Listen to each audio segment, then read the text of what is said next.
Kumusta mga kaibigan? Nandito ako na may magandang video kasama sina Ozgay at Gokbert the Mercy.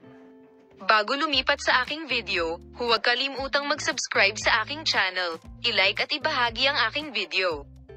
Sa isang tapat at nakapagbibigay liwanag na sandali, ang Turkish actor na si Gokbert the Mercy ay naging mga headline ng lantaran niyang ipahayag ang kanyang determinasyon na simulan ng isang tunay at espesyal na paglalakbay sa pag-ibig kasama ang aktres na si Ozgay Yildiz.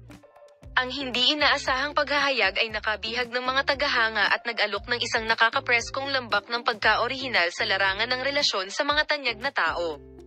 Si Gokbert the Mercy, nakilala sa kanyang mga tungkulin sa sikat na Turkish TV series, ay nag-anunsyo ng kanyang intensyon na magtatag ng isang relasyon kay Ozgay Yildiz, na walang pagmamapuri at kasinungalingan.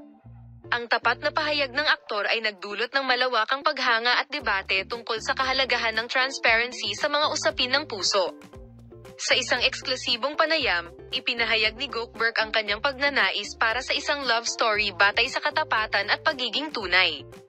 Simula noon, ang mga social media platform ay dinagsa ng mga mensahe ng suporta at pinalakpakan ng mga tagahanga si Gokbert the Mercy para sa kanyang determinasyon na lumikha ng isang taos-pusong kwento ng pag-ibig.